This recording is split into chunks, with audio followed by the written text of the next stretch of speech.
میں نے اخروٹ سے متعلق بیان کیا تھا طبی اعتبار سے کہ اس کے بڑے فوائد ہیں، خاص طور پر بوڑھے لوگوں کے لیے اخروٹ اللہ کی قدرت کا بہت بڑا عطیہ ہے کہ یہ طاقت و قوت کا بھی خزانہ ہے، اور خاص طور پر سردیوں میں بوڑھوں کے لیے جو ایک بیماری پیدا ہو جاتی ہے بار بار پیشاب آنے کی، اس میں بھی بہت فائدہ مند ہے۔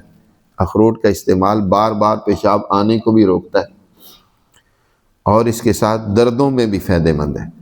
اکثر دردوں کی تکلیف بوڑھے نمازیوں کو شروع ہو جاتی ہے، تو اس کے لیے اخروٹ بڑی لاجواب اور کمال کی چیز ہے، اس کا استعمال کرنا چاہیے۔ عام پھلوں کی بنسبت سردیوں میں یہ ڈرائی فروٹ استعمال کرنا چاہیے، اور اس میں بھی اخروٹ بہت فائدہ مند ہے۔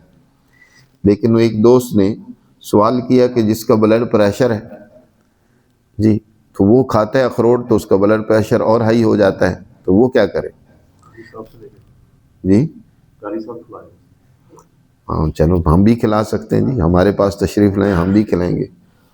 لیکن سوال تو علاج کا ہے کہ اگر کسی کا بلڈ پریشر ہے ادریس صاحب کی طرح جی، تو پھر وہ کیا کرے؟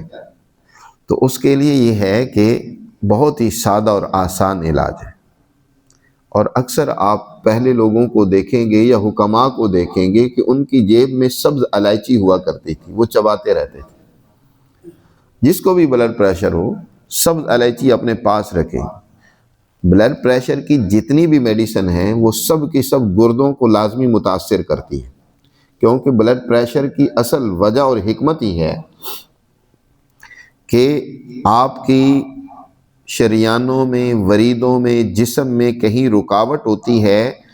دل جو وہ مشین ہے خون کو پورے جسم اور باڈی میں پہنچانے والی، وہ تو اپنی طاقت و قوت کے ساتھ اس خون کو پمپ کرتی ہے، لیکن راستے میں کوئی رکاوٹ ہونے کی وجہ سے وہ روانگی کے ساتھ خون اپنے تمام جسم کے اعضاء تک نہیں پہنچ پاتا، تو اس کی وجہ سے وہ وینز پھولتی ہیں جی، اس کو بلڈ پریشر کہتے ہیں کہ وہ پریشر میں آ جاتی ہے۔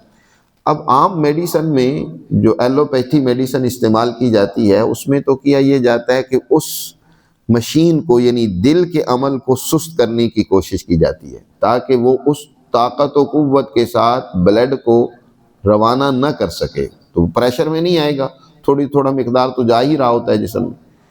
تو اس کا نقصان یہ ہوتا ہے، ایک تو یہ کہ خود دل کمزور ہو جاتا ہے کیونکہ وہ اپنی طاقت لگانا چاہتے ہیں، آپ زبردستی اس کو کھینچ کے نیچے کرنا چاہتے ہیں، بٹھانا چاہتے ہیں۔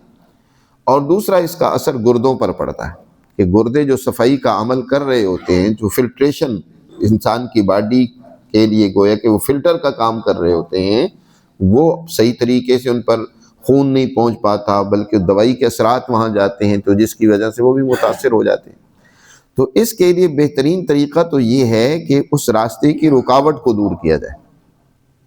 اس کے لیے واک ہونی چاہیے، چلنا پھرنا چاہیے، یا وہ چیزیں جو آپ کے خون کو گاڑھا کر رہی ہیں، کلاٹس بنا رہی ہیں، ان کو چھوڑ دینا چاہیے۔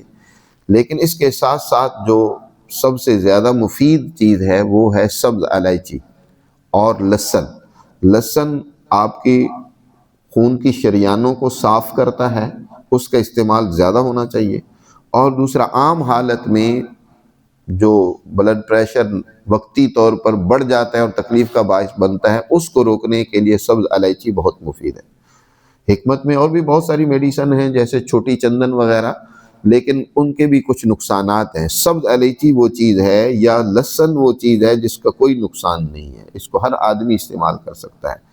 تو اس کو استعمال کریں اخروٹ کے ساتھ، تو انشاءاللہ آپ کا بلڈ پریشر کا مسئلہ بھی حل ہو جائے گا۔ دعاؤں میں یاد رکھیے گا اپنے دوست حکیم عثمانی غنی کو۔